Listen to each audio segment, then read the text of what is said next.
4 जून को जब लोकसभा चुनाव के नतीजे आए तो कई राज्यों ने बीजेपी को मायूस किया। हालांकि राष्ट्रीय राजधानी दिल्ली ने खुले हाथों से बीजेपी का स्वागत किया। दिल्ली की 7 लोकसभा सीटों पर तीसरी बार बीजेपी की जीत हुई। बहुमत मिलने में ये 7 सीटें कितनी कीमती थीं, इसका अंदाजा आप इस बात से लगा लीजिए कि 4 जून की शाम जब पीएम मोदी ने अपना विजयी भाषण दिया तो इसमें उन्होंने दिल्ली को खास तौर पर शुक्र अदा किया। हमारी संख्या दोगुना हो गई है। मध्य प्रदेश, गुजरात, छत्तीसगढ़, दिल्ली, उत्तराखंड, हिमाचल, ऐसे कई राज्यों में हमारी पार्टी ने लगभग क्लीन स्वीप किया है। दिल्ली की 7 लोकसभा सीटों में से 6 पर इस बार बीजेपी ने नए चेहरों को मौका दिया था। अब से लगभग 3 महीने पहले मार्च में जब बीजेपी ने अपने नए कैंडिडेट्स की लिस्ट जारी की थी तो कई लोगों को लगा था कि इस बार बीजेपी 7 में से 7 सीटें नहीं जीत पाएंगी। इसकी एक स्ट्रांग वजह भी थी। बीजेपी के कई नामी चेहरे जैसे गौतम गंभीर, मीनाक्षी लेखी, डॉक्टर हर्षवर्धन और हंसराज हंस उन्होंने पार्टी से किनारा कर लिया था। वहीं पार्टी ने भी उन्हें साइडलाइन कर दिया। इसके अलावा प्रवेश वर्मा और रमेश बिदुड़ी, जो कि वैसे तो काफी पॉपुलर थे, 2 बार के सांसद रहे, उनको इस बार उनके बड़बोले रवैये की वजह से ड्रॉप करना पड़ा। जो नए चेहरे लाए गए जैसे चांदनी चौक से प्रवीण खंडेलवाल, ईस्ट दिल्ली से हर्ष मल्होत्रा, नई दिल्ली से बांसुरी स्वराज, नॉर्थ वेस्ट दिल्ली से योगेंद्र चंदौलिया, वेस्ट दिल्ली से कमलजीत शेरावत और साउथ दिल्ली से रामवीर सिंह बिदुड़ी, ये सब बीजेपी में क्षेत्रीय स्तर पर अपनी भूमिका निभा रहे थे, लेकिन दिल्ली के ही कई लोग इन्हें नहीं जानते थे।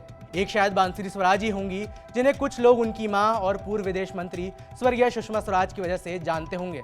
नए चेहरों को मौका देने का प्लान कुछ महीने पहले तक भले ही फिजूल लग रहा था, लेकिन नतीजों से साफ है कि यह प्लान मास्टर स्ट्रोक साबित हुआ है। बीजेपी का हर कैंडिडेट अच्छे खासे मार्जिन से जीतने में कामयाब रहा है। ऑन एन एवरेज बीजेपी का हर कैंडिडेट 1 लाख वोट्स के मार्जिन से जीता है। सबसे कम मार्जिन की जीत भी उसकी बात करें तो वो 78,000 वोट्स का था और वो बांसुरी स्वराज का रहा। उनके खिलाफ नई दिल्ली सीट पर आम आदमी पार्टी ने नामी नेता सोमनाथ भारती को उतारा था। वहीं लगभग 1,40,000 वोट्स के बड़े मार्जिन के साथ एक्सपीरियंस नेता और एकलौते बीजेपी के रिटेन्ड खिलाड़ी मनोज तिवारी की जीत हुई। 2014 लोकसभा चुनाव और 2019 लोकसभा चुनाव दोनों में ही दिल्ली ने बीजेपी ने यहां से क्लीन स्वीप किया था और अब 2024 में भी दिल्ली में एक क्लीन स्वीप वाली जीत हासिल हुई है। अब सवाल यह आता है कि बीजेपी ने दिल्ली की 7 सीटों को निकालने में वो कैसे कामयाब रही। एक सवाल ये भी आता है कि किसको टिकट देना है और किसको नहीं, ये बीजेपी ने इतने सटीक तरीके से कैसा पता लगा लिया। इस एनालिसिस के कई पहलू हैं। खबरों की माने तो टिकट बंटवारे से पहले बीजेपी ने मौजूदा सांसदों को लेकर एक सर्वे किया था। इस सर्वे में कुछ सांसदों की रिपोर्ट नेगेटिव आई तो बाकियों को भी लेकर फीडबैक लिया गया। जो सांसद काम नहीं कर रहे थे या अपने बयानों की वजह से पार्टी के लिए सिरदर्द साबित हो रहे थे, उन्हें हटाने का फैसला लिया गया।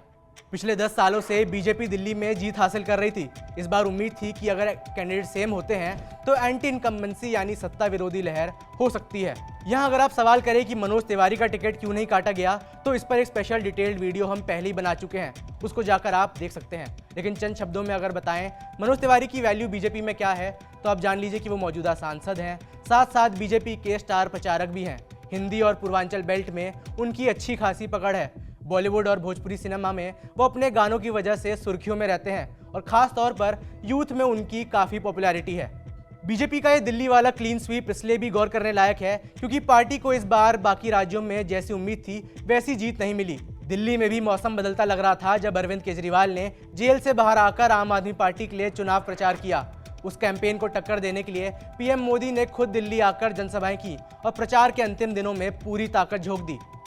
अगले साल 2025 की शुरुआत में दिल्ली विधानसभा के चुनाव होने हैं। ऐसे में लोकसभा की ये 7 सीटें और ये 7 सांसद बीजेपी के प्रचार का बड़ा हथियार होंगे। दिल्ली के नए सांसदों को लेकर आपकी क्या राय है, यह हमें नीचे कमेंट्स में बताएं। मेरा नाम है वैभव, देखते रहिए जी स्विच।